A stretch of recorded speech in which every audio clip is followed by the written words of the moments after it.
Gentlemen, I am thrilled you're here today for this conversation with my new friend, Suzanne Aslam, who is the wife of Qasim Aslam, one of my favorite front row dads in our brotherhood. This is a man who you may have just heard his interview recently. If you didn't, you should go back and check that out. But in talking with Qasim, I brought up a subject matter that I wanted to find somebody to talk about with, an expert, preferably a female. And Qasim says, my wife would be the perfect person for you to talk with. And so you'll understand more about why when I read Suzanne's bio here in just a second. But I just wanted to say thanks for listening in, guys, because first of all, we don't often bring females into our conversations. And the reason being is we're talking mostly with men who are facing issues with fatherhood and marriage and business. It's our primary audience. But on some subject matters, it just doesn't make sense for a bunch of dudes to sit around and talk about it. We need to get a female perspective. And today's subject matter is exactly just that. So my guest today is a former actor, activist, and Miss Arab USA. She now writes full-time in Scottsdale, Arizona. Her debut book is a cheeky, slightly irreverent comedy called Postpardon Me, a fickle woman's spiral into postpartum depression and anxiety and how the hell she found her way out of it, sort of. She aims to make postpartum depression and anxiety funny and relatable. Now, guys, listen, if you are a man who is about to have a child, this episode is for you. If you just had a child, this episode is for you. If you know another man who's thinking about having a child or just had a child, this episode is for you. And if you don't know anybody or you're not in that place, you may still love this show because having access to this perspective today could help you when you find yourself in a situation of needing to support a man or a woman who might be facing postpartum depression, either as somebody going through it or somebody who is supporting another person going through it.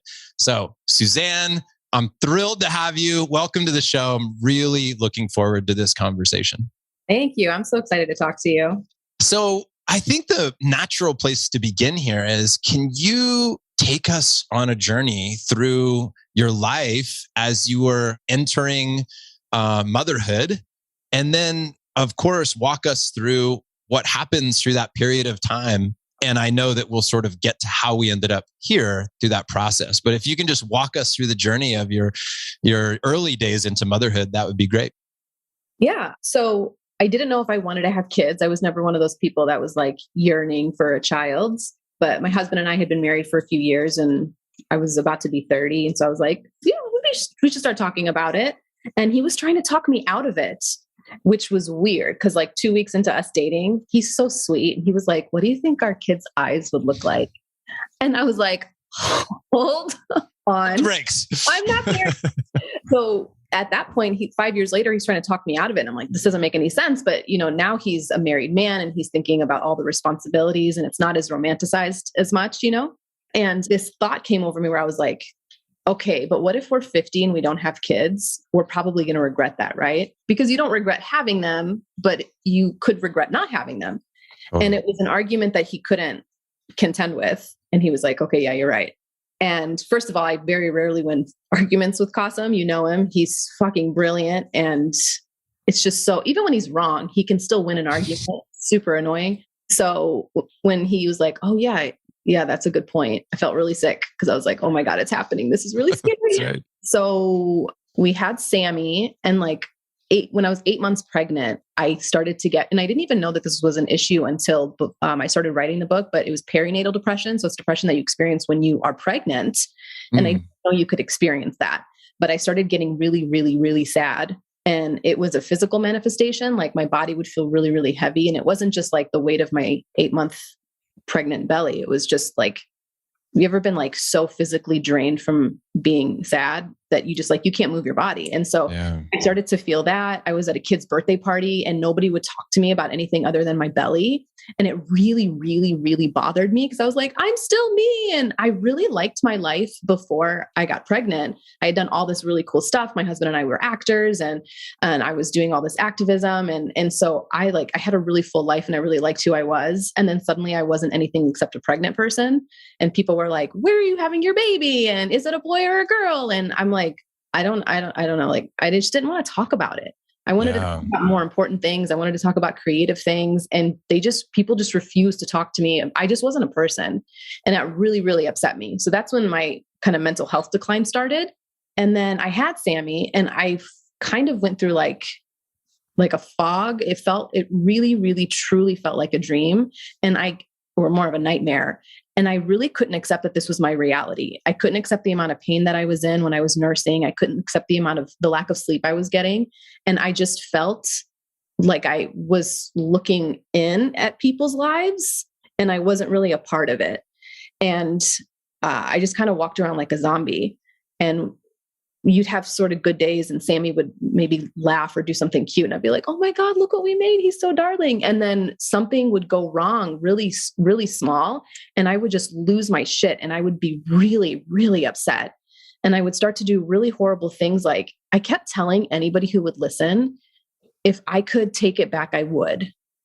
And Qasim had a really hard time hearing that because he's like, you don't want our baby. Cool. But I really had like a very visceral reaction to it. And I blamed the child. Like Sammy coming into my life was a bad thing. And he ruined my life is the way it's what my brain was telling me. Because depression is its own character in your brain.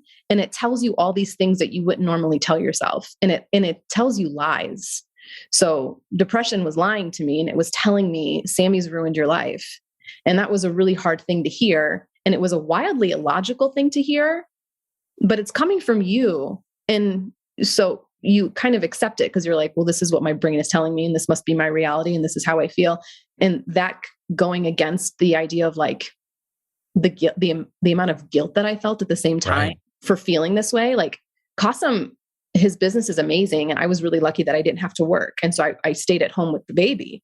And I was like, you're a fucking baby. Like you live in Scottsdale, you live in a safe neighborhood. My parents are immigrants. And so I've always had this very, very bold idea of being grateful for the things that I have, because I know how bad it could be. They came from an apartheid state. My mom was arrested when she was 12 years old. Like it's not, so I know, I really know. My family sometimes doesn't have access to water. So me being sad in Scottsdale, Arizona, it just felt stupid. And so on one hand, I was wildly depressed and I couldn't control my thoughts or my feelings. And on the other hand, I was like, shut the fuck up, you're being a baby. You know what I mean? Yep. And those two constantly combated with each other and it was exhausting. Yeah. Where did the depression begin for you, or how early did it begin with your pregnancy? How many weeks or months in were you when it really started to hit? It was at that 8-month mark. And it was so weird because I went to the birthday party that I told you about when I was 8 months pregnant. And I got really upset by people's response to me. I had not yet been around kids who were not my family. So I'm at a birthday party with like all these people I'm not related to and all these strangers. And you're doing the thing that strangers do. Oh, hi. And where do you work? And what's your name? And isn't the weather great? We're in Phoenix. So if like we have a nice day, like today it's raining and I'm going crazy. If all the windows are open, it's amazing. So, we're just like talking and I'm like, oh my God, I'm so bored. I'm so bored. And I got really, really upset by it. And that's not really like me. I'm really, really like mild tempered. I can get dramatic when I'm like upset, excited about something, but for the most part, I'm like really even keeled. So my response to that was really surprising to me, but I felt, I left the birthday party and I just felt really, really, really heavy. And that for me is the first time that I noticed it. And then it just stayed. And how much of your book is written and geared towards what happens after childbirth versus what happens before? I split it up in perfect half. So part 1, it starts with us talking about should we have a baby? And it goes all the way up to me being in labor. And then part 2 is what happens when I bring him home. What do you think, what should men know if they're about to have a child or they're in the before giving birth phase of life? What is it that you hope men understand about their spouses? What is it that you maybe wished Qasim would have known in the first half of the book and in the first part of before your first child shows up? I think the frustrating part is, and this is not on him, it's just what happened is he still expected me to be me. And I stopped being me. and he was looking at a stranger taking care of his child. And we would look at each other and, he couldn't find me. And he didn't know how to contend with this person who was suddenly wildly irrational, upset for no reason, would be like, why aren't you home yet? You're taking too long at work. Take the baby from me. And I was like, I kind of got mean, and I just wasn't me. And he was like, so just kind of appalled by my behavior. And he just thought that, so here's the thing, if you've never been a parent before and suddenly you're a parent, everything that you experience from then on, you just assume this is what it's like to be a parent. So if you don't know any better, because how would you? You just expect that this is your life from now on. So I became a mom and he became a dad, and my whole world just went completely upside down. And I was like, oh, this must be what it is. This sucks. So being a parent sucks. Not knowing, I didn't know, by the way, and I should make that clear. I didn't realize I was experiencing postpartum depression. I just thought being a parent sucked. And that was the frustrating part, because I was like, why is this happening? Yeah. And that's really hard. So then he's watching it. This person who is experiencing a mental health issue doesn't know that she's experiencing a mental health issue, and she's trying to take care of your baby. So him being unaware of my mental health, he was just trying to be a really nice guy. So sometimes he'd be like, I'll take the baby, you go get a cup of coffee. Right. That would work for a few minutes. I'd go and I'd sit and read at Starbucks with a cup of coffee, and I would feel good. But then you go back to your normal life, and your normal life is something that you can't handle. So it would just be a momentary reprieve. And that it was okay. So first of all, I think we really need to be better, all of us, at providing resources to moms, and just assume that they need it. Assume that they need the resources. And then, like when my sister had a baby last year, I was so ready for her to be in this chaotic state of mind like I was. And I was just waiting. And then she didn't. She was fine. And I was like, great, I'll back off. I'm here if you need me. But instead, what we do is we just assume you understand, you're a woman, you have all the biological instincts to have a baby, go have your baby. And then when they start unraveling, you're like, what's going on? Maybe we should find resources. But really, the resources should be at the ready. And then if they don't need them, great. But if they do need them, there they are. And we have it backwards. And that's what was frustrating us, is I, first of all, didn't know I had it. Secondly, didn't know how to go about doing anything about it. And thirdly, you kind of isolate yourself, because when you're depressed, you don't want to see people. You don't want to go anywhere. It's too hard to leave the baby anyway. Even if you're happy, it's hard to leave the house with a baby. What is the official definition of postpartum depression? Oh my God, I have to look it up. Okay. Well, I should say, how would you define it? Maybe as a better way. What is postpartum depression in your mind? For me, when I realized how severe it was when it was over, and because things felt different. So you get really upset. Let's say I have two boys. And so I'm having a really hard time with my children, and the depression sets in, and you feel really, really heavy. And you feel like, the way I equated it was a couple of different examples. You want to get colorful with your examples in a book. And so one of them, are you a Harry Potter fan by chance? I mean, I certainly watch the movies. They're great. Okay. So I'm a huge fan. I've got right there all my Harry Potter.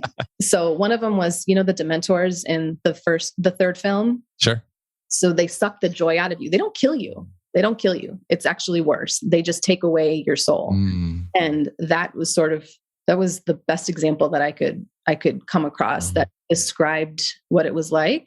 It's just, I couldn't find anything to be happy about. Yeah. And Sammy, not Sammy, but that's what I told myself, is Sammy just like took all of that joy from me. And then I had my second baby. And so whenever I would get really upset, the heaviness was so, so, so deep in my bones.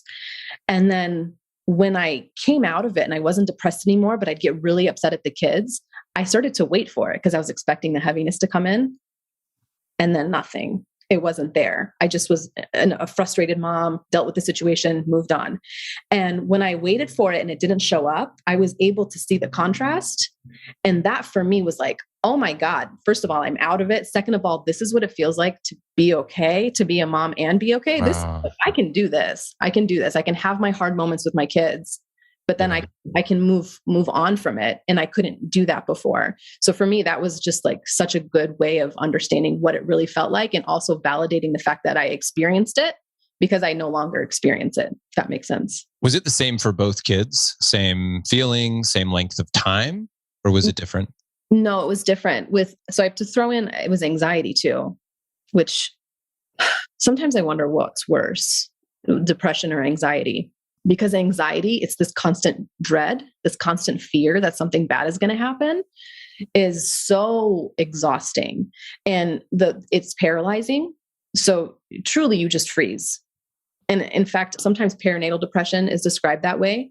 And I remember once I was walking about trying to do something around the house, and then I just froze and I sat down and I couldn't move for 45 minutes. And I didn't know why. In hindsight, I'm doing all this research and I'm like, oh, but I really froze, and anxiety can do that to a person. And so I experienced a lot more anxiety and panic attacks when I had Ronan, my second child. And I think a lot of it is also like, you have two babies and they're only 2 years apart, like almost, they're 5 days apart. Their birthdays are 5 days apart. So they're really close in age. And then I became even more isolated because it's hard to take a toddler and an infant anywhere. I got really lonely. And Qasim was at work and I didn't go anywhere. And the loneliness kind of compounded the anxiety. That's a lot to deal with. You're growing a human and going through all this at the same time, or growing a human and taking care of a human that's young and in your arms. I mean, it's just unbelievable, the amount of responsibility and the weight of that, physically, emotionally, in all different ways. Here's a question around when somebody has, and what was the term used for the depression that happens prior to birth? Perinatal. So it's perinatal or postpartum. How does somebody understand, or maybe you can say there's an average of, is this genetic? Like, hey, you have certain chemistry in your body that when you are pregnant, your body's going to do this and it's going to cause you to think and feel. You're not going to produce as much serotonin or oxytocin or whatever, right? Am I saying those properly? Right? I think so. Now that you've said it, I can't think of the word. Yeah, isn't that funny? But it's like, yes, it's the one that makes a mother want to love her baby, right? So, but it's also how much is like the mindset of a person, because clearly that's a part of it. Part of it's the chemistry that is a part of a woman's body. But I'd imagine there's other factors, of course, too, like environment, right? That are constantly playing a role. How does somebody really understand what role each of these plays? Like, is there a way to diagnose that or understand that better? So I just want to say that the point of the book is not to offer any sort of medical advice. I struggled with the fact that nobody said any of these things out loud. So people were depressed, moms would be depressed, but they'd be depressed because they had to go back to work and they felt horrible about leaving their child. Me, I was like, take him away from me. And so you're not allowed to say that, John. So I got really upset because I'm like, I can't be the only person feeling this way. Like, so either people are lying or I'm just a monster of a human for feeling this way. So I wrote the book as like hey, I'm just here to hold your hand and let you know, like mother to mother, like this is like a sisterhood here, that like, I got you, you're okay. You need help, but you're okay. You're not a bad person for thinking this. You're not the only person that's thinking this. So I just want to put that out there before I talk about like a lot of the depression stuff, because I'm not saying it as a doctor. I'm just saying it as like a mom who's just been through it. Totally. I never had depression before. So why would I be depressed all of a sudden now? So it didn't occur to me. And I never knew if my mom suffered from it. She was an immigrant and she had 4 children. So if she suffered from it, she had no time to figure that out, Right. Exactly. With her head chopped off. And I was like reading all of the kids' school stuff. I'm the oldest. So I'm reading all the kids' school stuff because she doesn't understand what it is. And she's like, just tell me what it says and I'll sign it, and I was doing all that stuff my whole life. So, she was just running around like crazy. My sister has a disability, which makes things harder. So I don't even know if it was like a genetic thing. There's at this point, no way to know. For me, it was, I think, just a lot of chemistry. So there's you have kids, so you understand, like there's the baby blues. You just had a baby, your body's exhausted. Labor it's labor, it's work. And you spend a couple of weeks crying for no reason and shaking for no reason or whatever it is. Your bones ache, but then it just didn't stop. So it's supposed to go away after a few weeks. And that's just a response to having a child. And that's perfectly normal. But then it didn't stop. And it's months and months and months later. And I'm still experiencing all the same stuff. And I still feel the same way I did 2 weeks after having a baby.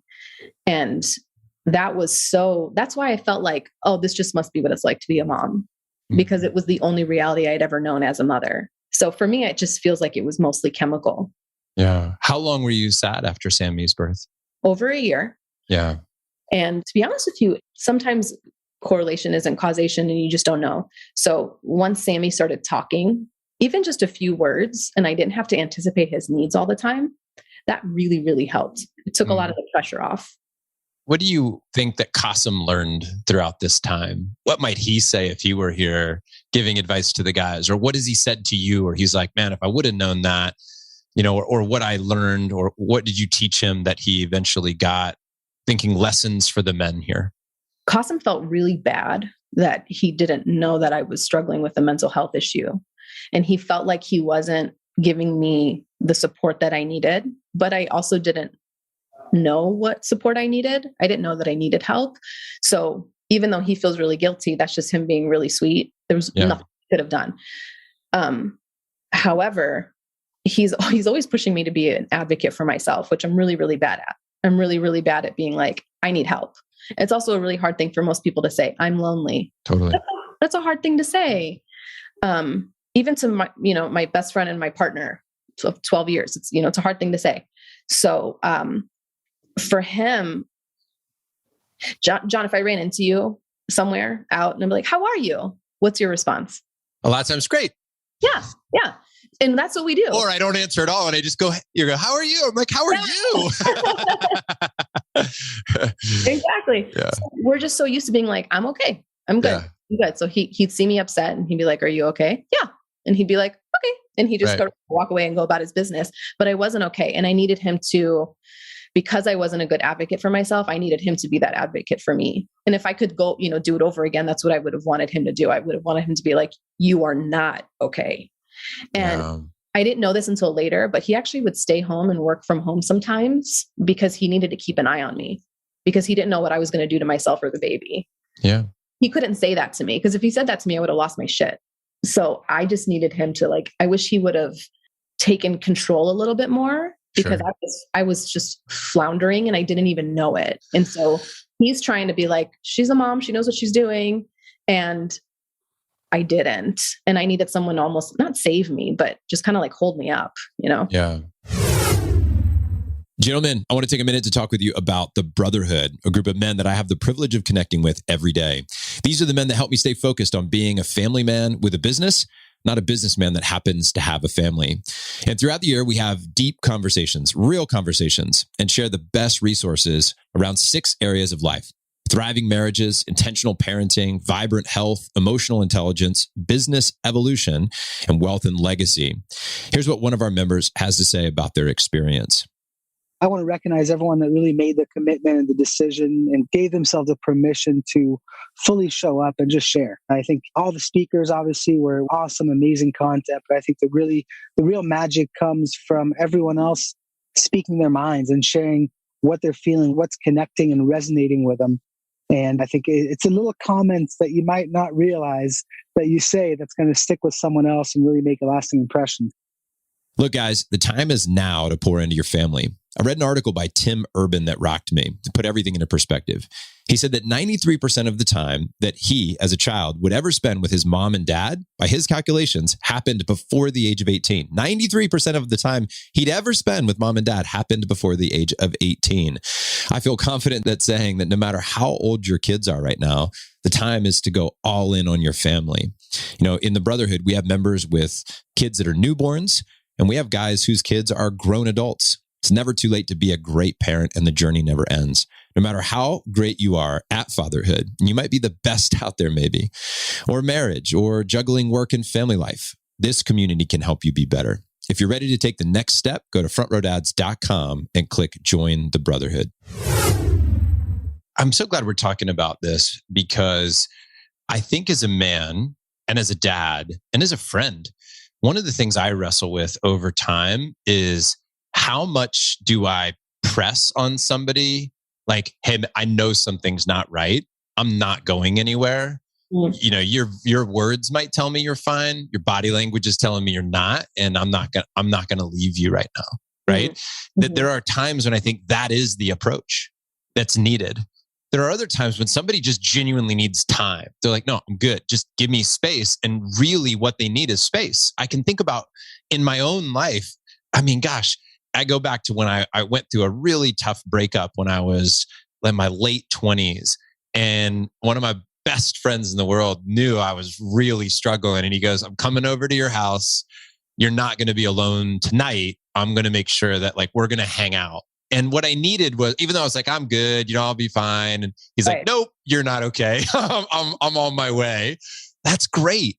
I interviewed a guy on our podcast who his son tragically took his own life, and he created a film, a documentary about teen suicide. And he said that one of the things that he learned by talking and interviewing teens that had attempted suicide and failed. And then they interviewed him later and said, what do you wish your parents would have done differently? Right? They said, I wish they would have pressed harder. Like, hey, how are you doing? They say to their son and their daughter, and great, but their parent knows they're not great. They wish they would have gone, nope, I can tell something's wrong and I'm here to support you. I'm here to help you. Right. Right. There's so many of those examples. But marriage books that I've read where they say, listen, if you talk to your wife and she says, I'm fine, but she's not, you go, baby, I'm here. I know that something's bothering you, and give her a hug and don't let go until she breathes a sigh of relief that she knows that you're not going to run away because she's, but then there's so many times where you're like, you're not listening to me. I'm telling you, leave me alone. Yeah. Right. Right. Gosh, how do we reconcile that? Right. I don't think I ever said, leave me alone though. Yeah. I don't think I ever said anything other than I'm fine. Yeah.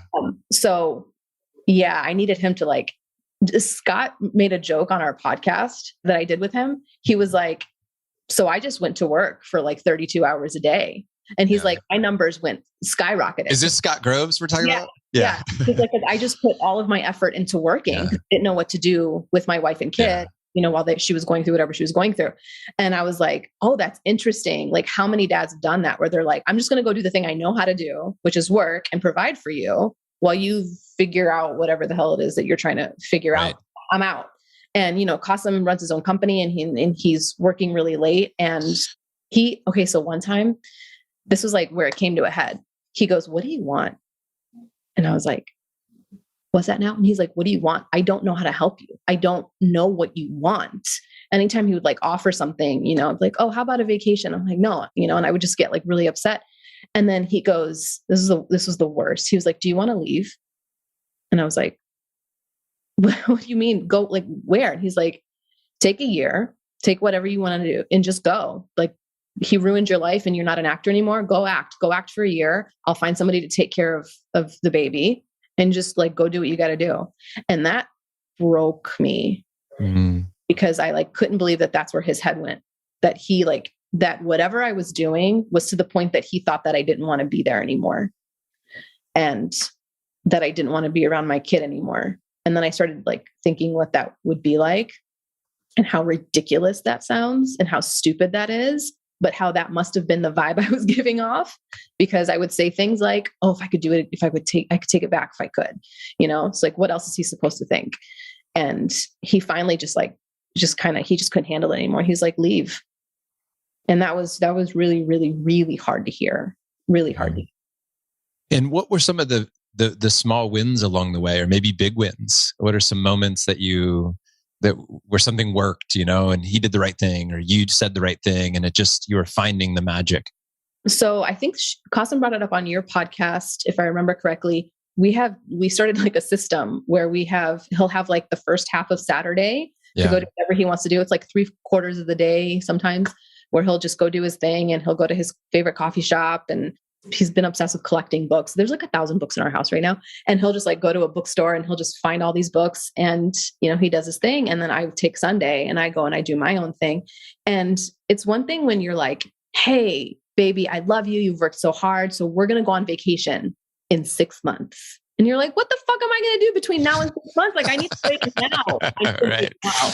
So having those consistent breaks every week where I just go off and I do my own thing and he's got the kids. It feels so, so good because I don't do mom stuff. Like I go out and I do whatever it is that I want to do that has nothing to do with parenting. And I love that. Or sometimes he'll take the kids and I'll just sit in my clean house, Yeah.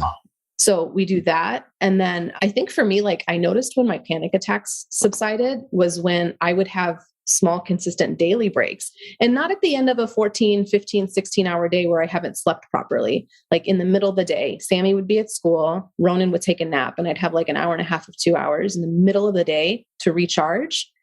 And I really did recharge. And once that system started happening where Sam was at school and Ronan was napping and that happened simultaneously, I started noticing oh my gosh, I haven't had a panic attack in a really long time. And that was the only thing that was different.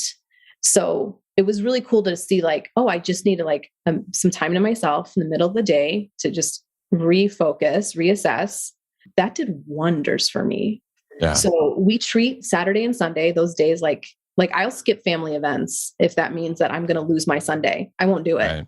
Right. That's really, if they did it in the evening, that's different. But I have my day and that's so sacred. And Qasim respects that so much. So I'll miss events with his family and he's it's okay. Go do what you got to do. It's your time. Mm-hmm. Yeah. Mm-hmm. Oh, that's great. Mm-hmm. Prioritizing. I love that. I think that's really smart and obviously working for you. How about other things that you found out through the process of just experiencing all this that were helpful? Was it, is it sleep? Is it hydration? Is it supplements? Was there other things that you and Qasim maybe collectively figured out that were supportive to you and to maybe others who have gone through postpartum? This might sound really obvious, but therapy. Yeah. Therapy really helped. Therapy was validating. So sometimes first I was going to therapy by myself just to talk about all the postpartum shit. And then Qasim and I went to marriage counseling and she would be like, no, Qasim, you don't understand. When she first has a baby, and then she would explain what's going on inside my head. And there was something really validating to both of us that it's coming from a professional who doesn't know me.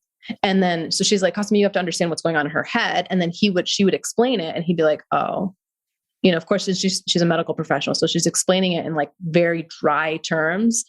And that was really nice because I was like, see, this is what's supposed to happen. This is normal. I'm not crazy. And so that was really helpful for him to understand that this is just something that I was going through and it wasn't an innate part of my personality that he just discovered later.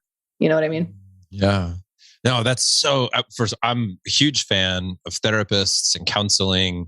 My wife and I have a counselor that we love to see. And honestly, I've called on that counselor when I thought we were going to we're walking the line of divorce. And I'm like, we need a session and we need it now. And then there are other times when we have a session coming up and I'm so happy that we're going to go to this counselor and things aren't in the terrible place. And we actually can sit with the counselor and say, hey, we want to just strengthen our marriage. Good news. Our relationship's in an amazing place. I have 100 things I can celebrate with you. Let's explore what a stronger relationship looks like. Right?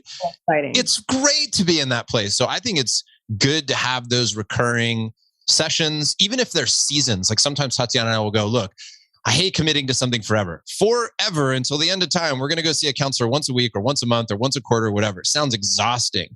But what we will do is we'll say, we found a counselor we like through whatever means, right? And we're going to see that person for the next 8 weeks, right? We're going to do an 8-week, hey, we're going to do 8 weeks and then we'll reevaluate. Do we want to do this? Do we not want to do this? But we'll just do a season of 8 weeks of just sessions with a counselor. And then you could find a different counselor or pick somebody new that will find different blind spots or help you with something else. Trying to find a good counselor is like dating. I hate Right. It's so hard. Yeah, 100%. And by the way, how do you find a good counselor? Because I can tell you how I did it, but I'd love to know. We just Googled it and I called people and I interviewed them. That's what I did. And one of them was really encouraging of divorce. And I'm like, what? This is... Some people might want to talk to you, but yeah, I get it. I did the same thing. I've done it several different ways. I mean, I've actually introduced great counselors. I mean, in Front Row Dads, we have guys that will literally reach out and say, who's got a good counselor? And we'll pass along. And it's not always like in your area. Sometimes you can just do great Zoom sessions with somebody who's a counselor in another area. I mean, a lot of counselors do Zoom sessions, but I did the same thing here in Austin. I looked up different candidates. I sent a message out, a form message to like 4 different people. And then I scheduled 20-minute interviews. Right. I would do these interviews. And at the end of it, I knew there was a hell yes from me and from Tatiana with one of the interviews. And that was how we landed with our current counselor. You get on the phone with the counselor together? Together. We did it together. Yeah. Okay. Yeah, exactly. If we were looking for a couples counselor, that's how I would do it. Because I have to be a hell yes from both of us. Right. Right. Yeah, that's so hard. It really is like dating. Like it is really hard. It is not to be underestimated, the task of finding somebody that you both respect and align with, and that which is why sometimes those amazing counselors, you'll find them and they're like, I have no openings. I'm totally full. And you're like, of course you are, because you're that good. Yeah. One of the other things that I'd like to mention is when people say, like, everybody from my husband to my mom to strangers in Target, they'll be like, enjoy it. It goes by fast. Or, but he's so healthy. And so if you say anything like, I'm exhausted, this sucks. And then their response is, but it's fine, but he's healthy, but just enjoy it. And you're just like, you're not hearing me. Also, you're telling me that what I'm saying is crap, because you're not like, I know it really does suck. I'm so sorry. Nobody says that. Everybody's just like, oh, but thank God everything's fine. And you're like, in your head, you're like, but it's not fine. I'm drowning. And so the lack of validation you got just from everyday people in your life was really maddening, because you're like, oh, so it's not true and it doesn't suck. And I am just making this up in my head. You know what I mean? So I needed validation. I needed people to be like, you're right. It really is hard. And it's because now I see that, like, I'm on Instagram, like I follow all these mom accounts and they're all like, this sucks, but we're in it together. And you're like, thank you for saying it sucks, but where were these people 6 years ago? You know? Yeah. Yeah. I don't know, like we're just kind of in a different phase in life where we're being more open about it and less shameful. Yeah. But I think for me, that's the really frustrating part, is people just expect it to be natural because you're a woman and you're like supposed to have a child. Exactly. So you should just know what to do. But I struggled with nursing and I got frustrated because I'm like, this is literally the most natural thing in the world. Why is this hard? It should not be hard. Why am I not doing this right? And that really pissed me off. I didn't know how to push. Like my midwife was like, okay, like people would be like, oh, I just felt the need to push. And so I waited for the need to push and I never felt it. I mean, I was in a lot of pain, but I couldn't differentiate between like that and a proper contraction where I needed to push. And so she'd have to tell me. And then I felt like an inadequate woman because I didn't know when to push and I needed her to tell me. And I felt like an inadequate woman because I didn't know how to nurse. And like all of these things that I'm supposed to do that everybody tells you is so natural. And it didn't come natural to me. And I'm like, well, what the fuck is wrong with me?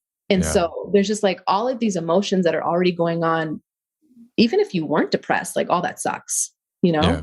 I think you bring up a really good point when you talk about people saying to you, oh, it's just, hey, enjoy it. To not validate the real feelings that you're having. I remember talking to somebody years ago and they had a child with a life-threatening illness. And I think the comment that they made was, if one more person tells me that God won't give me something that I can't handle, I'm going to punch him in their face. And it's the first time I heard somebody put it like that. And I'm sure that at multiple times in my life, I was the one who said, God won't give you anything that you can't handle. Because sometimes you just like, I don't know what to say. And so you come up with something like that because you want to be positive. But I think what I've learned over time is that empathy is so important. And for anybody who's listening or studies the Enneagram, I'm a 7, which is an enthusiast. And I also am notorious for silver linings, meaning I'm always looking for the bright side. So my natural tendency is to see the good in things.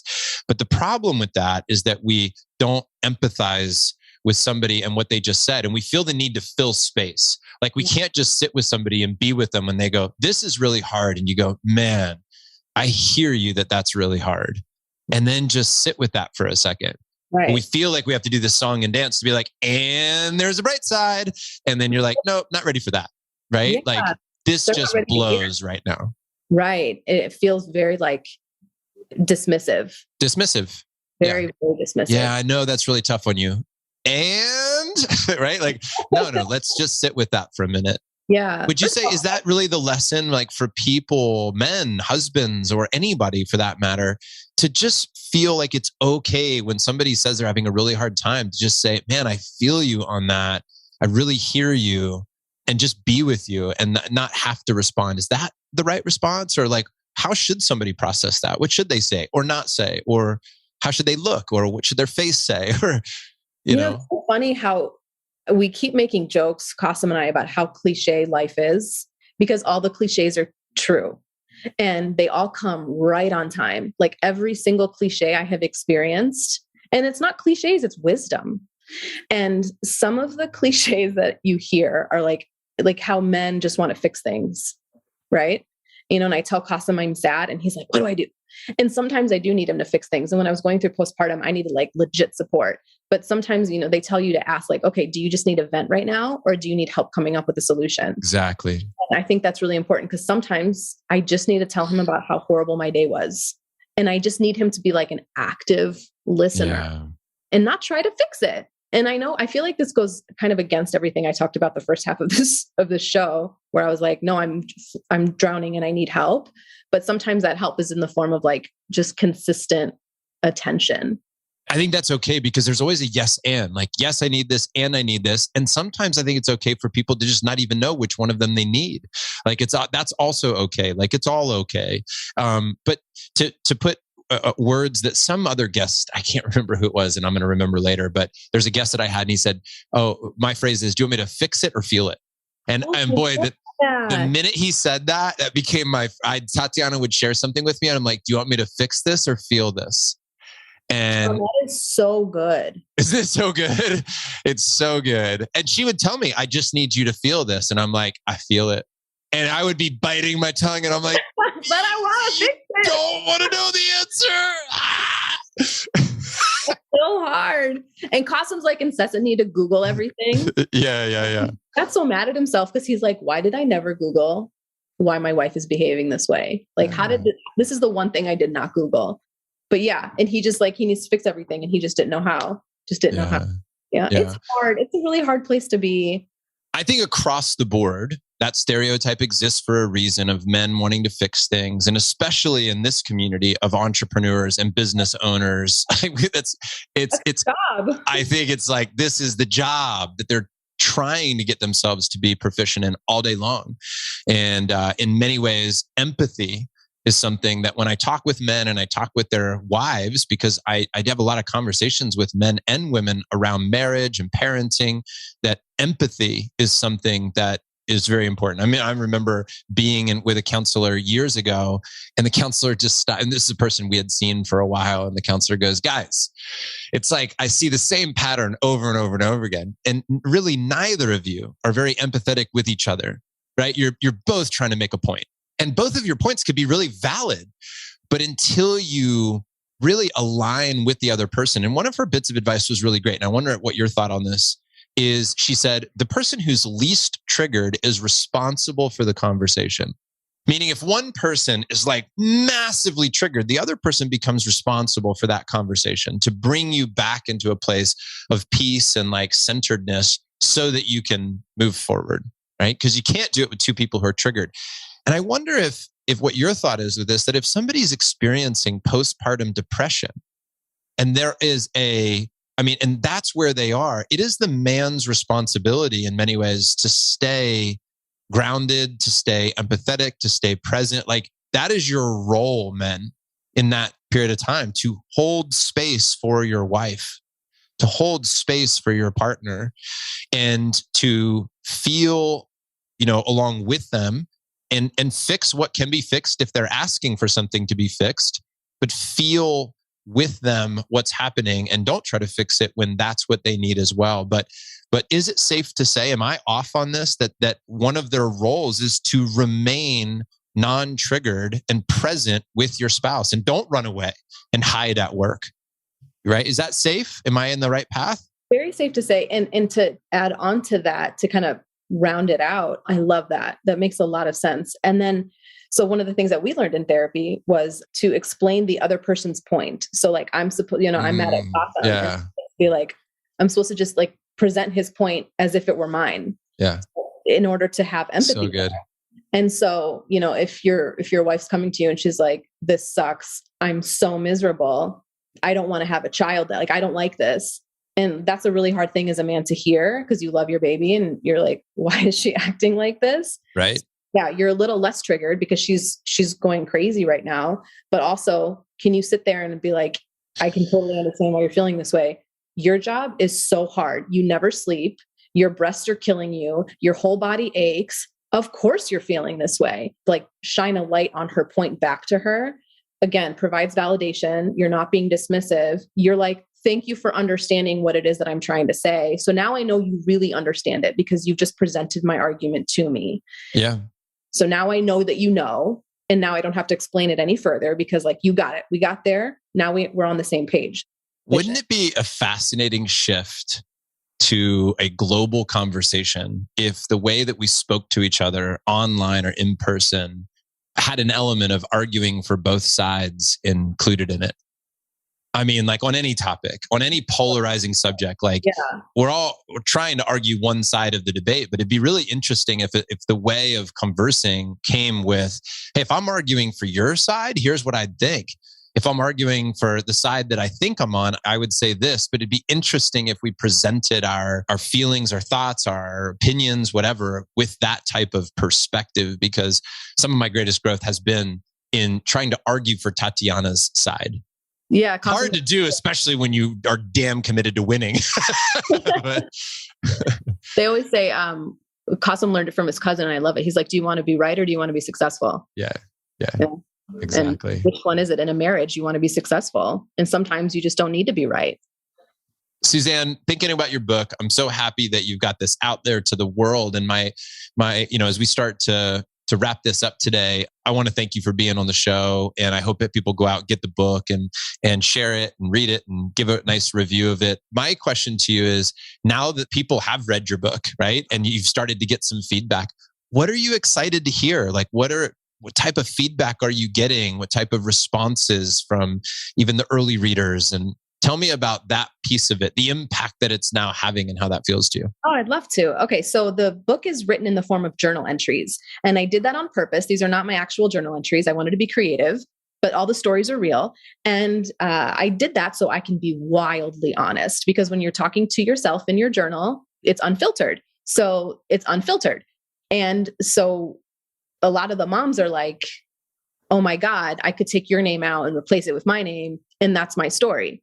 And then a lot of the dads are saying, oh my God, you can take your name out and put my wife's name in, and that's our story. So it's been really, really cool to hear how normal it's been and how validating it can be to just be like, okay, like, I'm not the only person in the world that's experienced this. It's good to know. And you get a little laugh along the way. Cause like I said, it's cheeky, it's irreverent. I don't want you to read a book about depression and then be more depressed after. Well said. So it's lighthearted, and even though it's a bit of dark humor, and it's just been really cool to see how people are like, oh yeah, me too. And that's all I want. Oh yeah, me too. Like, if I can get that response out of people, it makes me really happy. It's nice to know that you're not alone.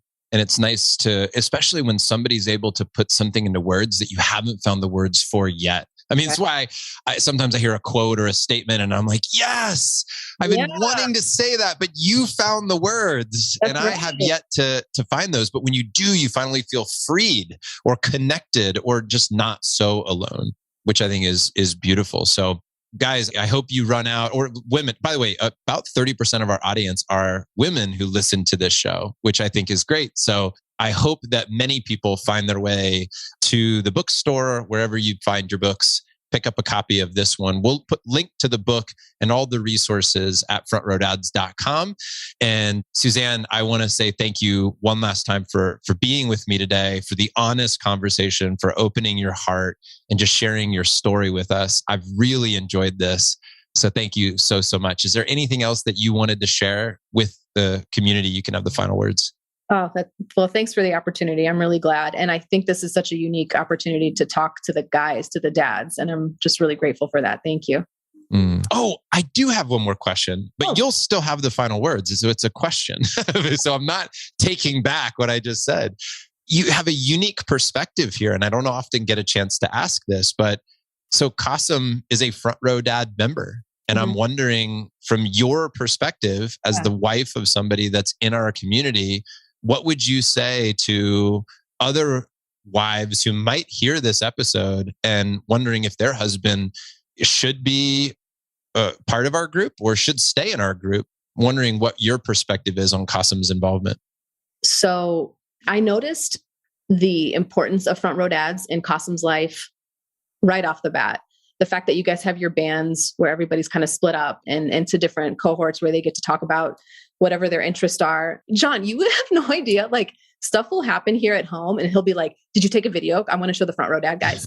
Like, he's so excited to share with you guys because most of his relationships are business relationships, even his friends or people through his business and that he's friendly with. But this is the first time that he's had a group of men in his life and friends who are just friends. Like, the value isn't business. The value is friendship and wisdom. And there's been times where we're having a hard time with Ronan and I'm like, I don't know what to do. We're still younger parents. Ask your guys, ask Front Row Dads what they would do. Cause there's even men who, like, I think their kids are high school and college age, which is so cool. So I'm like, they've been here, they've done that. Like, what? So we've got this pool of wisdom that we get to draw from that I'm so grateful for. And Qasim is a brilliant man. And I love that he can also offer insight to some of the dads, as you heard in the podcast. He's got a lot to offer too. And I think it's really cool that he has a place to put that value that he can provide. And the value that he's been receiving from you guys, it's been so great. It's not just for Qasim, like, we get value from it too, me and the boys. Well, it's so nice to hear. I love Qasim.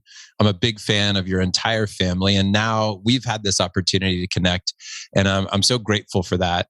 I can't wait for people to now go listen to Qasim's episode, maybe, that missed that show, because I think if it leads them back to that, you can hear Qasim talk about rules of life and this mural that he put together for the kids, which I think is so cool. Fantastic. Like, so cool. Wow. Legendary. Like, legendary. Yeah. So, wow. Thank you again.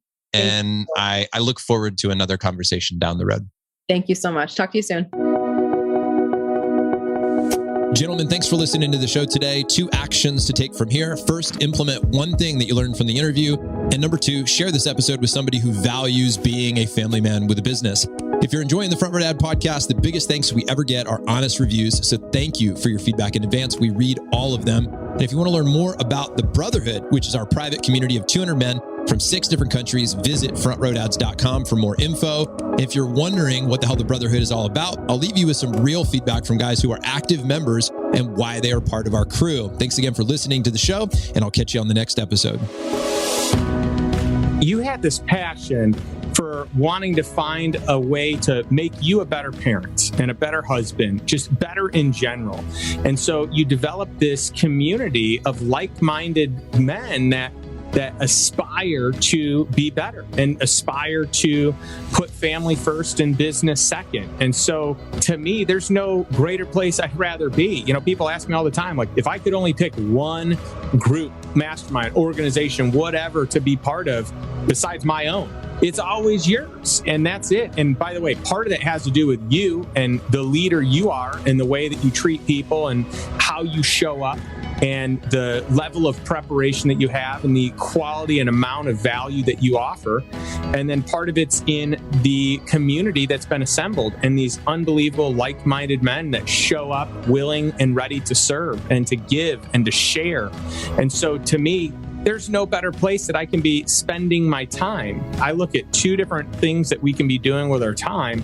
One of them is growing relationships and starting first with the most important relationships. And the other one is growing our financial acumen and our wealth to be able to do the things that we want to do and have impact and be able to spend time with the people that we value most by buying that time back. So to me, what you do and what I do is a great marriage of what I think is most important. And I would also throw in there that health is, the other component of that. And I feel like the community that you've built, that each of us have built, is also centered around that, because you talk about being a great husband, parent, that's going to come from taking care of yourself and making sure that you have the energy to be able to serve. And I do the same thing on a wealth standpoint, because wealth to me is not just about money. It's actually about having the time and the space to have your personal health. I would take having great health over no money any day of the week, rather than the inverse of that, having a lot of money but no health. So to me, those are like the three most important components. And to me, we're always merging those three in the things that we each do. And so I think that's why there's a lot of crossover of, members. That's why what you do resonates so much with me. What I do resonates so much with you. I joined as a lifetime member for that small little window where you offered it. I'm like, I'm in, because I know if I'm going to commit my time anywhere, this is it, because it makes me a better man, makes me a better husband, makes me a better father. It encourages me to really step up my peer group with other like-minded men so that I can be on mission, on point with other people that will hold me accountable at the highest level. So John and I met a year and a half ago with the launch of my first book. And as we were going through the interview, I began to ask him questions about the brotherhood, and it resonated within me that a community of like-minded, like-hearted men that wanted to win, as he was just saying, at business and in life. And I'd reverse that. I wanted to win as a dad, and then I'd also love to be successful in business, because I feel like if I don't get the dad right, who cares what I did in business? That's my legacy. That's what lives beyond me. So to tribe up with a bunch of dudes going in the same direction with the pillars that are in place, and the way that not only are you encouraged, compelled, you're chided, you're laughed with, but you get to pace yourself, but you can get around a band of dudes that you can trust, you can share with, you can grow with. And just recently completed a time with these guys. We did this fast at the start of the new year. Every day I would tune in to the little app where we were sharing comments, and I was so impressed how you could see guys that were further down the road and things like this, guys that were just starting, and the camaraderie, the encouragement. So for myself, this was a total fit, and I would encourage any dude that's looking for a place where you can feel connected with a band of guys wanting to go in the same direction. Front Row Dads is for you.